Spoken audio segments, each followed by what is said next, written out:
Greetings, conservatives. This is ConservaCast Episode 5. My name is John Moraga. If you've been with us before, welcome back. If this is your first time joining us, welcome aboard. We're trying to improve how we present content to you and what we do to organize that. So we're going to try and do something that's pretty standard and pretty basic, which is present things in segments. So one of the segments that we're going to try and do more consistently is something called the NEWSKIM, and it's kind of a play on words as it's spelled NEWSKIM, and pretty straightforward. We're going to skim the news. And the first few stories that I want to kind of go over domestically is what happened basically a week ago, which was the mass shooting at a Texas church.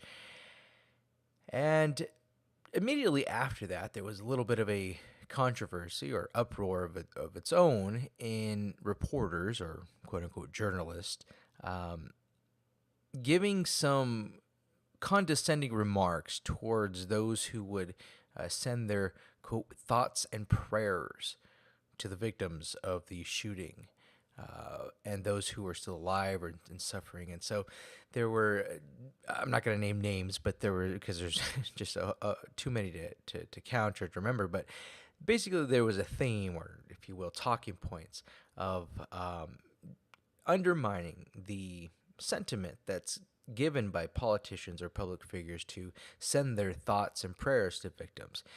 And it was obviously coming from a more left-wing liberal narrative to basically try and say that thoughts and prayers are basically not enough, that there needs to be action, there needs to be legislation into some type of gun control, essentially. And because this is a skimming portion of it, I'm not going to get too far into the details, but that's just one of the big things that had happened this past week. And then moving on, recently, the last few days, there were some elections that went on in the state of Virginia and New Jersey, where basically it was a sweep of Democrat candidates. I believe, if I'm not mistaken, there was at least one Republican who won a seat, but for the most part, it was seen as a sweep for the Democrats. And this is where I'll interject a little bit more of my own opinion on this. The overall story, I don't want to say is not important. It is extremely important, but it has taken on its own life, so to speak, in the media. And like many times with other stories, the media doesn't recognize how much emphasis, or maybe they do recognize, and it's just that much more intentional that they put that emphasis on it. But they often overplay or overdo or overemphasize a certain story in order to drain the attention out of it, to get people to talk more about it, essentially driving the narrative and the news story. And that happens on both sides, unfortunately, on the right and the left politically. But with this particular story, this is a lot more inside baseball. To be honest with you, it really doesn't mean much in the bigger picture. It's not only an off-year election, but it's a very narrow viewpoint of what would happen in the future, because I should take a moment, a lot of the big fuss about this, the outcome of all of these Democrats winning these elections, is that it's supposed to give some projection of what will happen in this in the bigger elections that are coming up next year for other offices in Congress. So that's why it's essentially kind of driving a narrative in the news, is because it's supposed to be kind of a bellwether, an indication, but it really isn't. It really shouldn't be, at least in my personal opinion, but it is portrayed as such.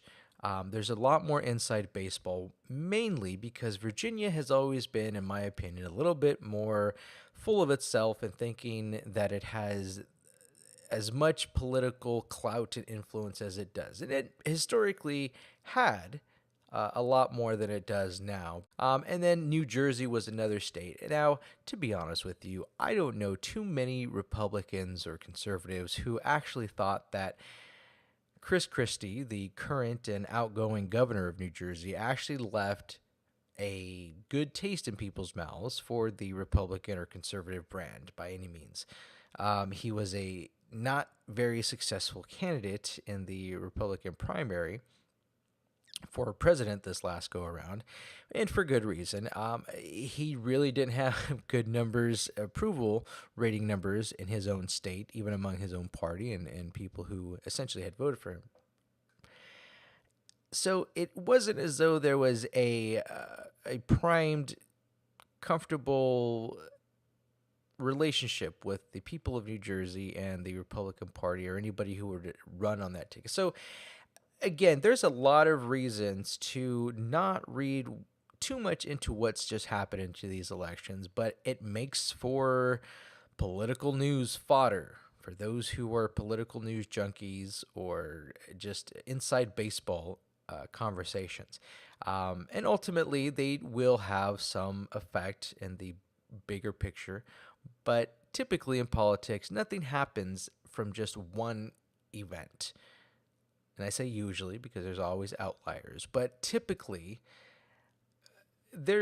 politics are a collection of events in history that produce a result. And so it's really difficult to really pin so much importance on just this or in just these past few elections where a lot of these Democrats won. And it's by no means to rationalize or just try and be apologists for the party or for conservatism or just trying to ignore what actually happened. It was objectively a sweep. Moving on to Mike Lee unendorses Roy Moore. This is a tough one. I'll just try and briefly address this. This is a hard read. Basically, Roy Moore is the Senate candidate in Alabama, and for the most part, he has a lot of conservative credentials. But there are some question marks in his past, as nobody is perfect. And even before this most recent scandal or these most recent allegations against him, those being sexual harassment or intimidation or inappropriate actions, essentially, against him in his past, even before these allegations had come out, there was a split among conservatives of whether or not to support him anyway. And again, because I'm not trying to get too far into that one topic, just the fact that there was already an initial split as to whether or not to support him, however big of a split it was, essentially he became the primary candidate for the Senate seat coming up. However, with these most recent allegations, obviously, there have been a lot of people who initially had supported him and got behind him and thrown their support and endorsed his candidacy early on, who now are starting to not only question, but publicly revoke their support. And most notably, Mike Lee has recently done so. And so the idea of his withdrawal of support is pretty significant, to say the least, mainly because of Mike Lee's conservative bona fides. You'd be hard-pressed to find very many, or at least a very large percentage of conservatives who would consider Mike Lee not conservative. So when he endorsed Moore initially, it had a positive effect. But now that he has unendorsed him, it at the very least will diminish his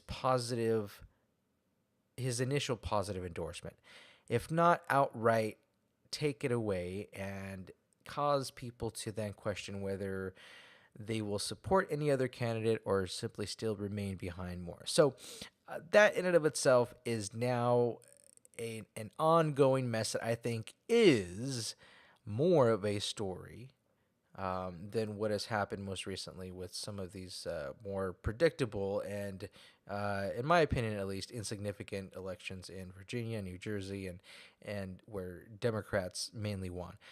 So it has not been a very good week for candidate Moore in this bid. A very quick turn of events, actually, and thus happens often in politics, but nonetheless has come at a very unfortunate timing for him. So, moving on to more foreign issues.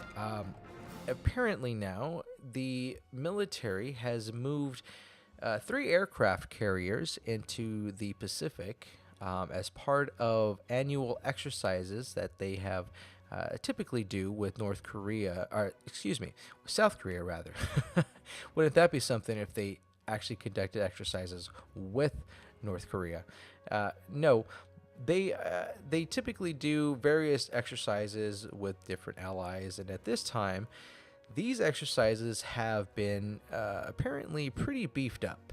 And so they have now sent out 3 aircraft carriers and are now even coordinating with Japan in their exercise planning and strategies.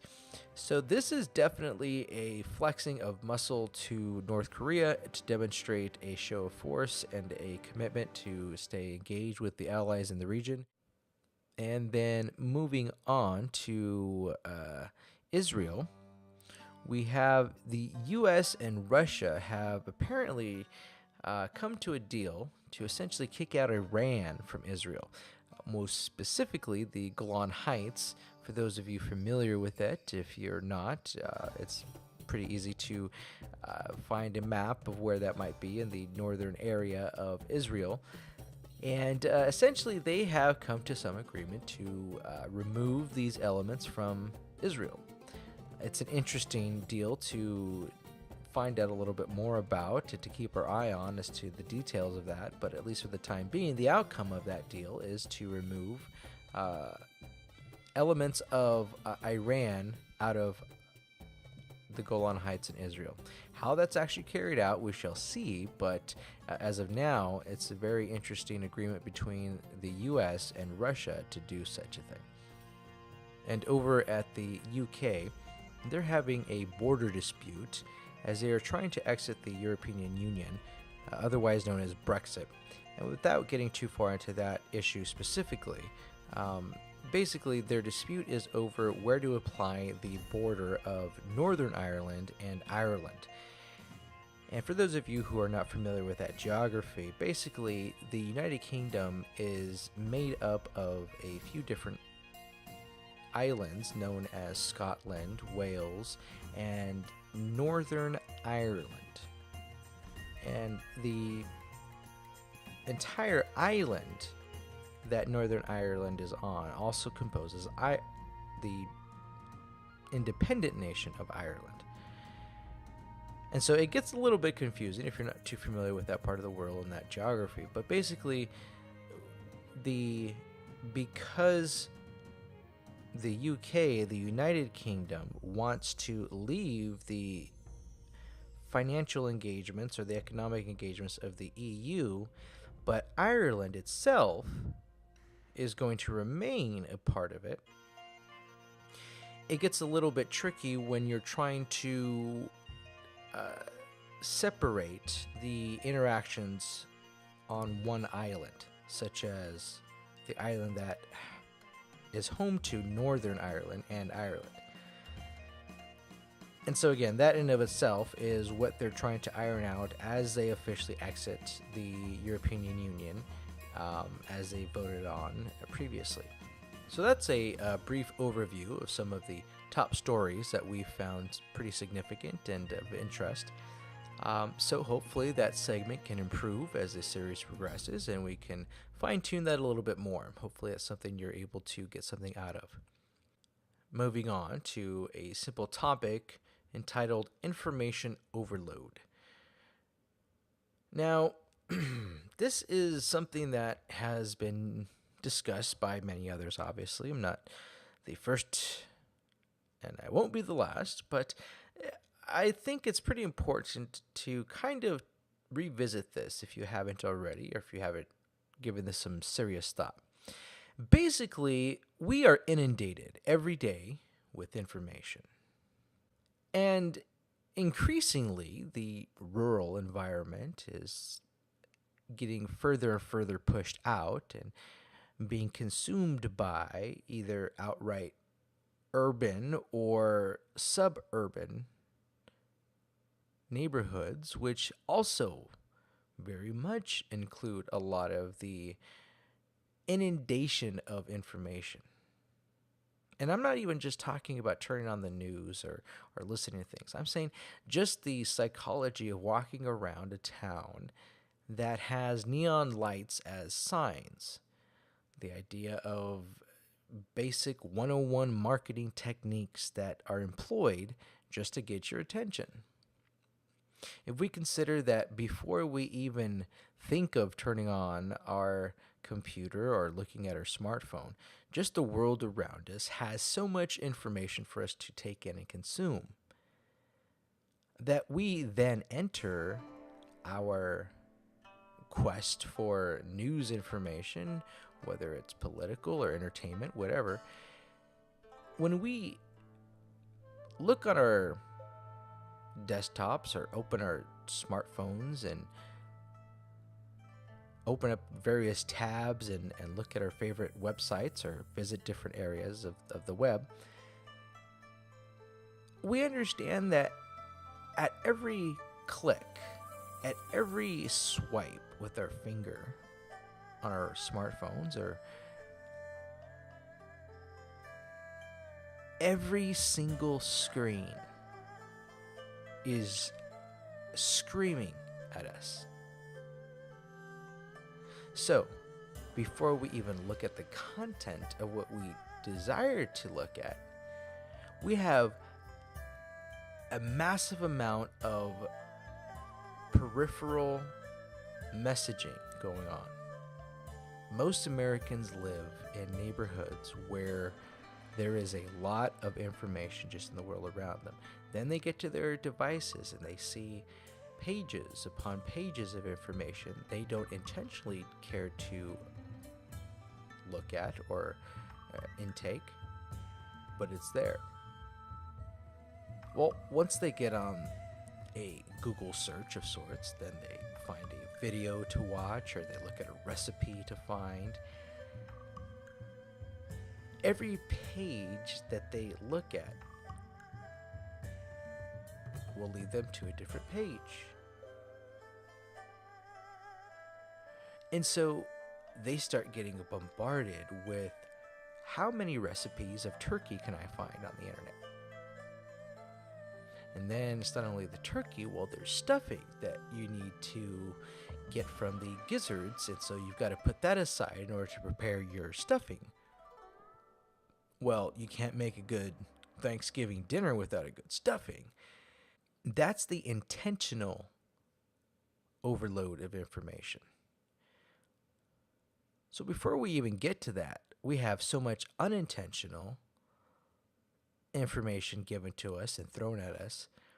Then we get to the intentional information that we're trying to find, that we keep feeding ourselves. Another turkey recipe, another turkey video.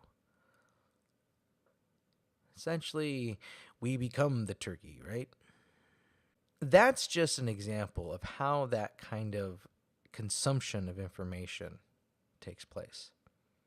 And there's even far more drastic examples that I could give and provide, but I think the point is made that whether we intentionally consume it or not, in today's age of information, I mean, it is humbling that you're listening to this at this very moment when you could be listening to so many other things. That's the point, is that I, Conservatives Corner, everybody who has tried to jump into this platform or these types of methods of communication has to realize it's an ocean. We're just like a little boat in the Pacific Ocean.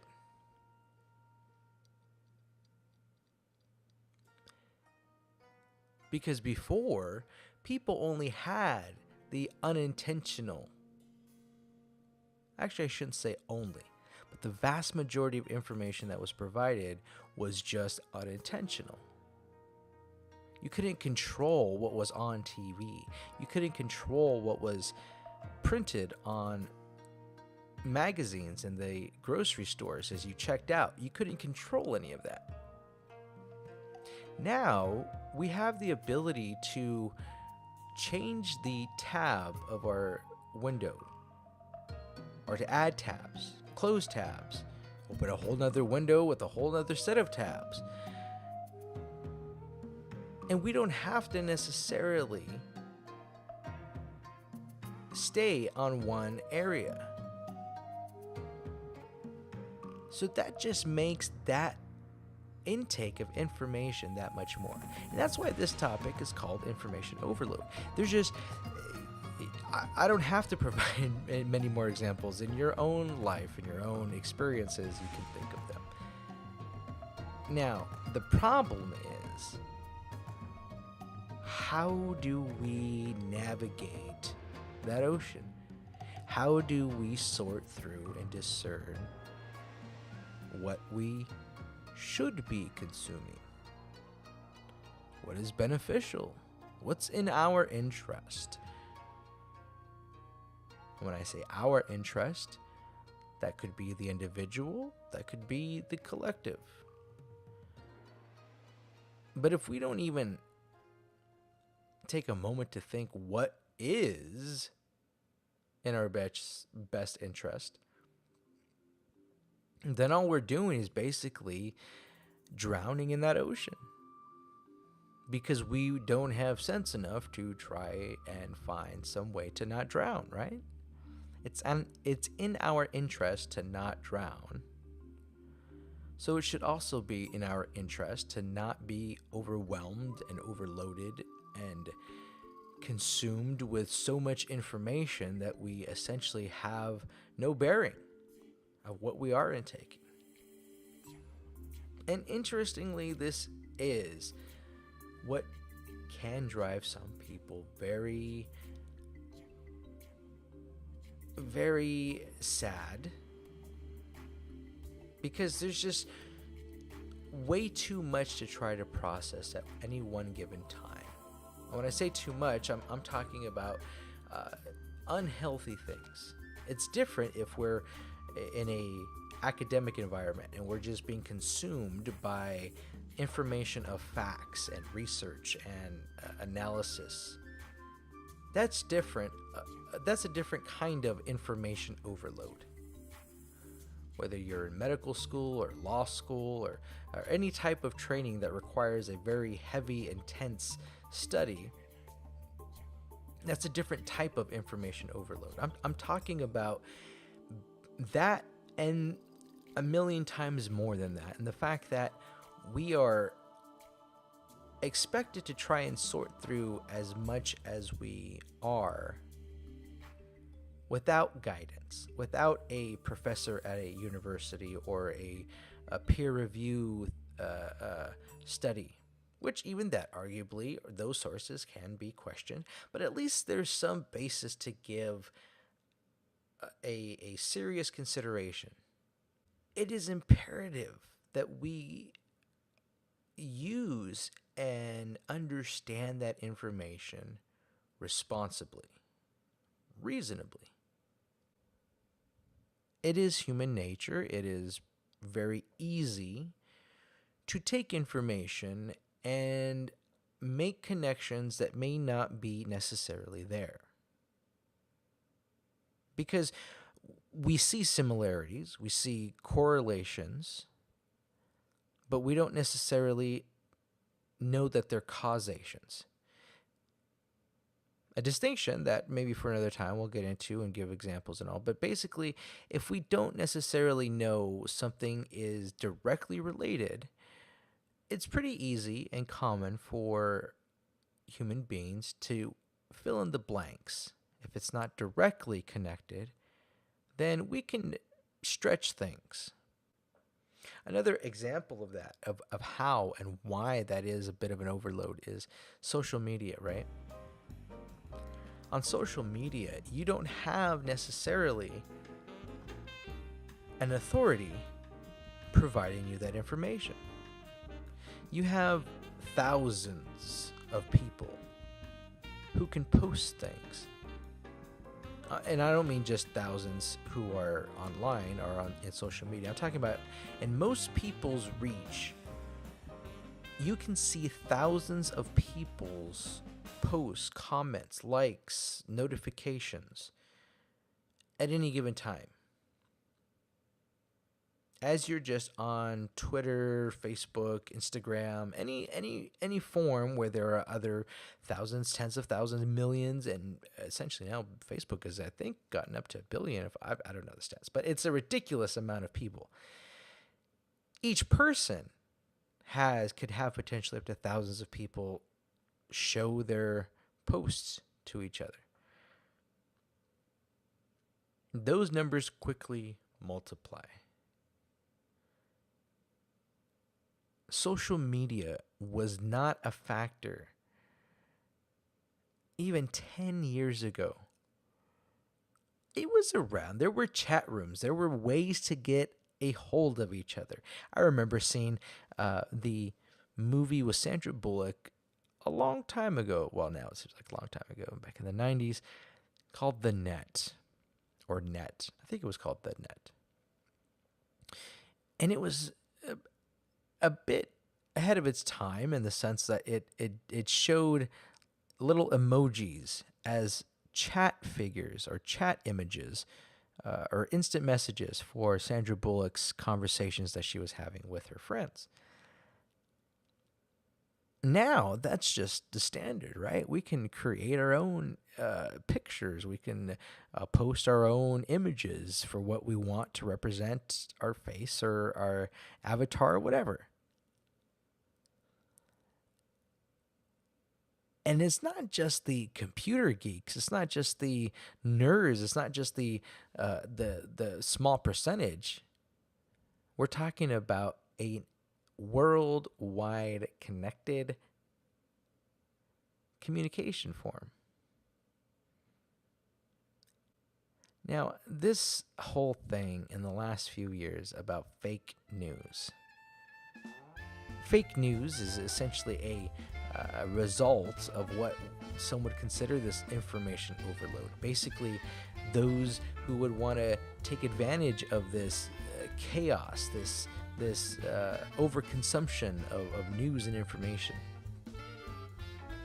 Essentially, what Russia has been accused of doing in its own meddling in our elections by throwing out a bunch of fake news or misleading people into thinking things or believing things. Now, that doesn't directly tie them to manipulating election results or going into voting booths and changing the actual vote of who people voted for. But it does show how effective it can be to throw out fake news, so to speak, and make people believe it and go on a rabbit hole. My only problem is I think that's a little bit blown out of proportion. I think maybe the Russians might be pretty good at what they're doing. But to me, fake news is fake news. The idea of fake news is not news. That's not anything new. It's pretty silly and naive to think that fake news is a new concept. Basically, anytime you have seen a reporter on TV or heard him on the radio for the past, 100, 200, thousands of years, anytime there is somebody reporting a story, there's going to be a bias, there's going to be subjectivity, which then leads to a further narration, which in and of itself may not be very accurate. And depending on how far down they want to go with that, it might be completely made up. Dan Rather Anybody remember that guy? Fake news. Remember the George Bush scandal? And I'm not going to relive all that. The idea is it's nothing new. So this idea of fake news to me is fake news because that's basically what the news has always been. Is not really the news. It's just been pretty much propagandists presenting a few facts, and it's basically up for us, the audience, to decide, is this true, is it not? Maybe I need a little more evidence. Maybe I need to go do a little more research. But it's, I think, irresponsible to think that what the news is telling you, is providing you, the information it's giving you, is 100% factual. Or for that matter, even a reasonable percentage factual. I mean, it's not as drastic, actually. In recent years and months, it has gotten as drastic. I was going to make the comparison to the Weather Channel or a weather person who is trying to give the forecast. And yet, God sometimes has other plans and makes it rain on a day that is supposed to be sunny.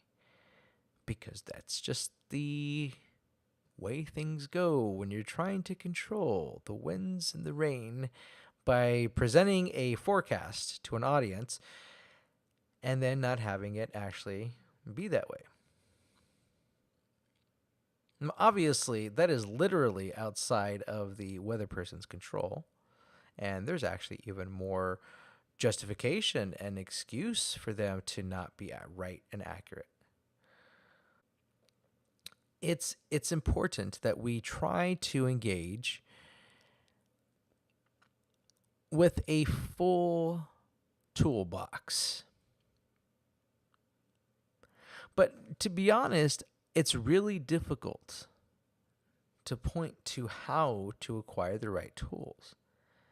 Unless, and this is where there is some reference back to the 3 pillars of conservatism, unless we understand biblical precedent.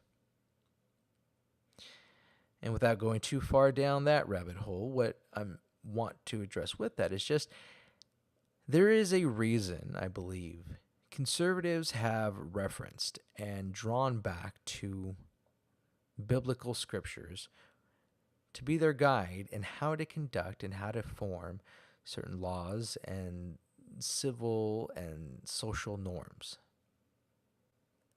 Arguably, at least, they provide the tools to give you a moral compass.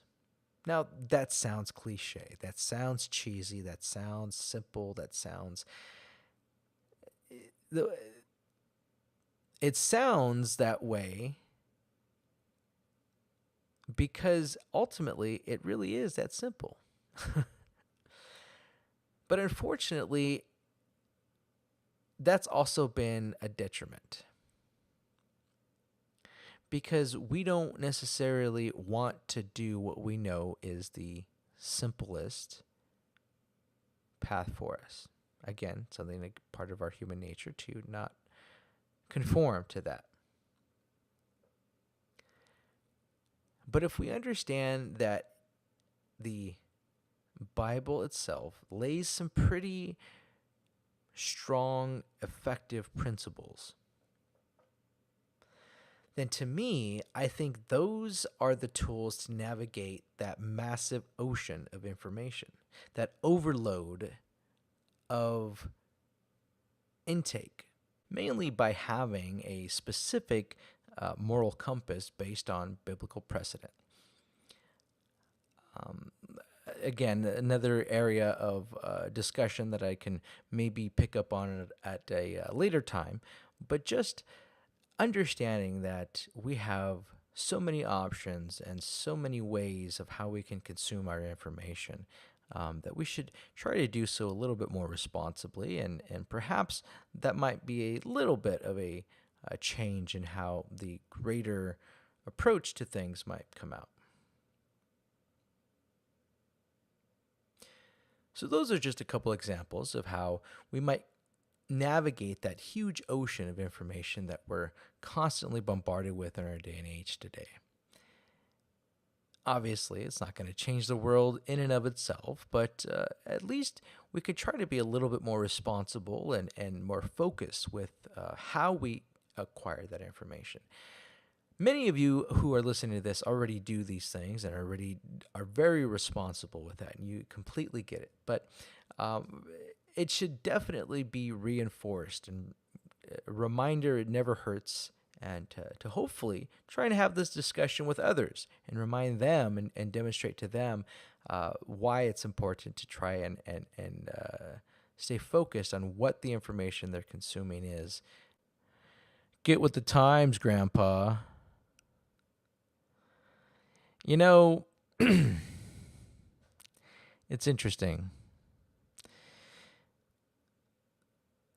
I'm at that point in life where there are probably just about as many people older than I am as there are people younger than I am.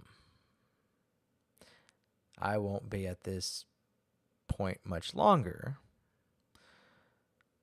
But it's very interesting to be here because I'm able to observe the contrast of those who are a bit more older than I am and those who are a little bit younger than I am. And boy, what a contrast. Even from me to the younger generation, or generations plural, there's a pretty drastic contrast. And what I mean by that is it's not just one thing. There's a contrast in how we think. There's a contrast in how we communicate with each other. There's a contrast in how we view the entire way of world interaction. Specifically, e-commerce. Millennials don't really know life without e-commerce. And e-commerce is only getting more and more advanced. I mean, Amazon, you trying to use, if not already using, drones to deliver packages and orders, right? I mean, that's crazy. Within such a short amount of time, there's technology in place that is coming online so fast, or coming out to the public so fast that it's hard to keep up with. How about food delivery? Not only is there the regular pizza delivery guy, comes to your door, hot pizza, and you give him a tip, or Chinese food delivered to your door. We're talking about 3-4-star restaurants delivering to places, making it known, we're going to go to you. Don't bother leaving your home. We're coming to you. How about groceries? More and more grocery stores. If it hasn't hit your grocery store, odds are it probably will. The idea that there is very little need to ever leave your home in order to consume not just information now, but actual tangible products, actual tangible items. You don't need to leave your home. Now, depending on what you actually do for a living and your work, even that may be a career where you can telecommute and work from home as well. So you're working, you're buying, you're eating from home.